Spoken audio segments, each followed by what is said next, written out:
Bismillahirrahmanirrahim. Alhamdulillah wassalatu wassalamu ala Rasulillah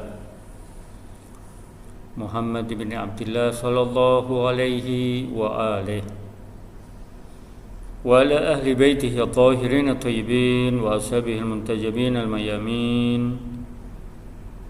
Assalamualaikum warahmatullahi wabarakatuh. Alhamdulillah wa syukrulillah atas segala nikmat-nikmatnya yang Allah berikan kepada kita sebagai hambanya, sehingga dengan kenikmatan-kenikmatan tersebut kita bisa beribadah kepada Allah Subhanahu wa taala, melakukan aktivitas-aktivitas yang Allah ridhoi. Auladi rahimakumullah, pada kesempatan yang mulia ini, di pagi hari yang penuh dengan berkah ini, kita akan kembali membahas tentang menghormati dan berendah hati terhadap guru, termasuk daripada adab yang ketiga yang berkaitan dengan adab santri terhadap gurunya, ustadznya, ataupun pengajarnya. Memuliakan guru berarti memuliakan ilmu. Rasul sallallahu alaihi wasallam bersabda, la yuqamu li ahadin, tidak berdiri untuk seseorang kecuali illa lidhi ilmin, orang yang berilmu. Ketika datang dari dalam satu majelis, kita tidak berdiri menghormatinya kecuali kepada orang yang berilmu. Aulidhi sinnin, atau orang yang sudah lanjut usia, sepuh. Aulidhi sultan, atau seorang pemimpin. Sering kita lihat di jagat maya, ramai sekali memperbincangkan. Kadang kita melihat video seorang guru dikeroyok oleh murid-muridnya. Pada video yang viral itu di YouTube dan lain sebagainya, kita terlihat beberapa murid menendang gurunya dan dibalas oleh sang guru. Kejadian ini membuat sistem pendidikan kita yang sudah tercoreng menjadi kian tercoreng. Pengaruh sekular dalam bidang pendidikan kian nyata. Serangan agen-agen asing terhadap fikrah Islam kian tampak.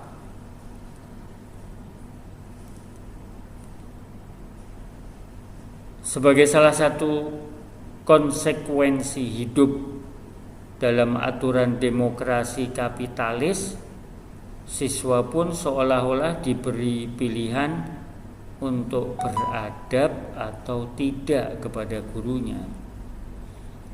Dalih kebebasan bertingkah laku, mencerabut sikap hormat siswa terhadap guru, keberkahan ilmu pun hilang entah kemana ketika seorang murid dia memperlakukan gurunya dengan perlakuan yang buruk, maka akan membawa keberkahan ilmu itu hilang entah kemana. Sehingga kita melihat para pembelajar pun merasa tak perlu lagi mengetahui bagaimana adab murid terhadap guru. Mereka merasa di hadapan guru adalah sama seperti di hadapan teman, pengaruh daripada faham sekularisme. Sehingga kita jengah dengan kondisi seperti ini. Kita melihat sikap pelajar. Ada pelajar yang tega mengkeroyok gurunya sendiri. Ada pelajar bahkan yang membunuh gurunya sendiri, sebagaimana kejadian di Sampang. Bahkan ada pelajar yang berani menentang kepala sekolahnya sebagai pemimpin tertinggi di sebuah lembaga pendidikan. Mirisnya katanya pelajar, tapi kurang ajar. Padahal mereka adalah generasi penerus pemimpin umat. Sehingga adakah orang yang suka atas perbuatan pelajar yang brutal, yang kerjaannya dia adalah tawuran atau mengolok-olok gurunya sendiri?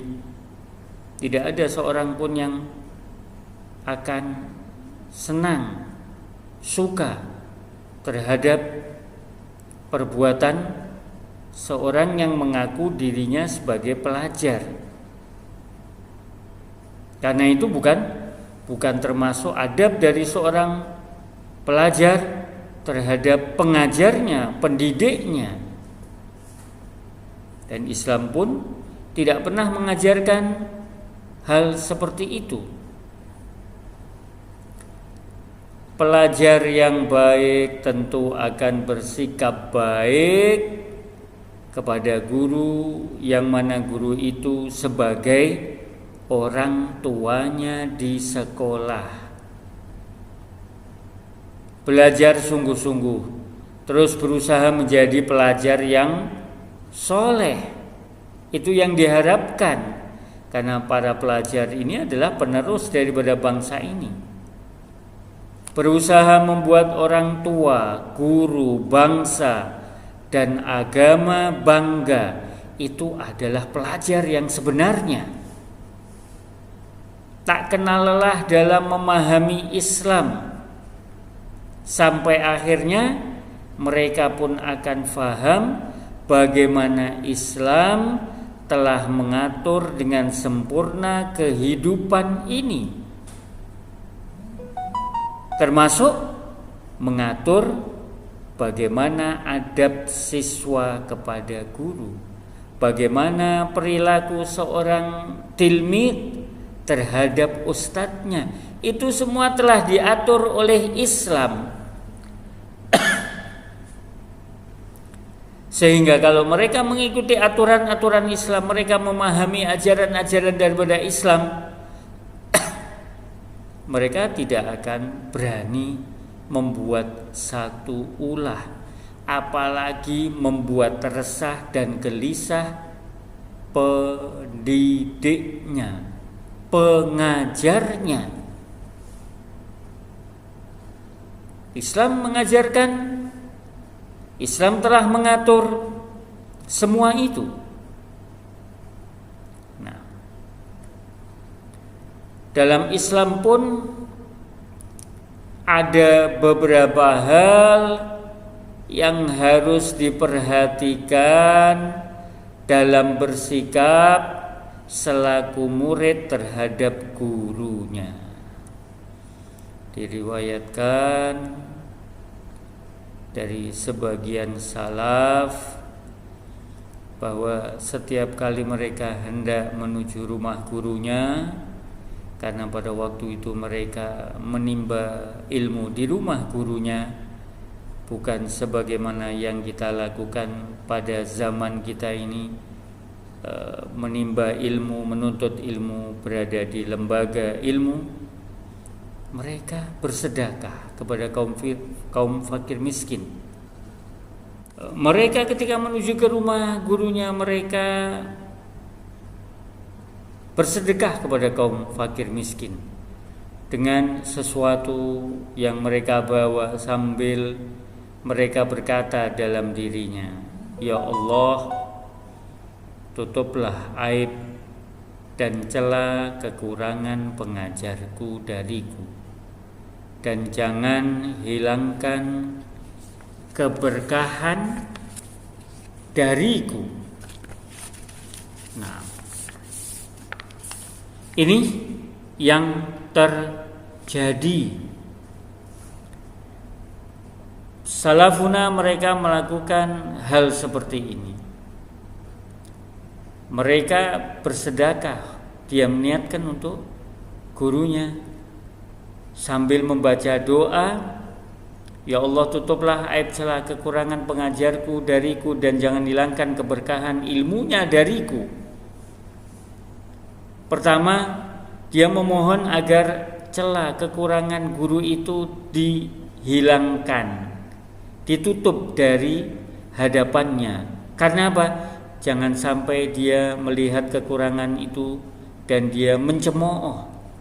Yang kedua, dia mengharap jangan sampai keberkahan ilmu yang disampaikan oleh guru itu hilang.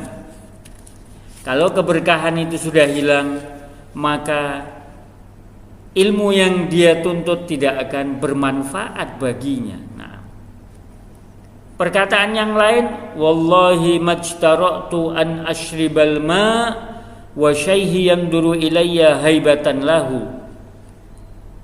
Salafuna saleh mereka mengatakan, "Demi Allah, majtara'tu, aku tidak berani minum air sementara guruku memandangku. Itu semua semata-mata karena aku menghormatinya." Seorang tokoh, seorang pemimpin yang kita kenal, Al-Imam Khomeini, kisahnya kita bisa jadikan teladan dalam kehidupan kita. Bagaimana? Diceritakan bahwasanya Imam Khomeini pulang dari pengasingannya di Paris, dan sesampainya di kota suci Qom Al-Muqaddasah, Imam Khomeini kemudian pergi berziarah ke pemakaman umum Syaikhan. Di hadapan para pusara guru beliau, Syekh Mirza Jawad Al-Maliki At-Tibrisi, beliau mengusapkan ujung-ujung serban beliau ke atas batu nisan kuburan tersebut. Ini pemimpin tertinggi di satu negeri. Beliau duduk di sisi kuburan tersebut, membacakan Al-Quran dan mengirim pahala bacaan surat Al-Fatihah. Semua itu sebagai bukti betapa beliau menghormati dan memuliakan guru beliau. Beliau usap kuburan tersebut. Bukan justru kita kotori tempat guru kita dikuburkan. Bukan justru kita makan, minum di tempat tersebut. Bagaimana Imam Khomeini mengajarkan? Hormatilah walaupun sudah meninggal, dengan membersihkan pusara tersebut dengan sorbannya. Sorban adalah merupakan satu ciri atau yang menjelaskan kedudukan seorang ulama. Atau dalam cerita yang lain, kisah keteladanan lain Imam Khomeini, ketika Ayatollah Burujurdi pertama kali berkunjung ke kota suci Qom, beliau disambut dengan penyambutan yang sangat luar biasa oleh para ulama, khususnya oleh Imam Khomeini. Mengingat beliau ini, Ayatollah Burujurdi ini adalah orang besar, panutan Syiah sekelas dunia.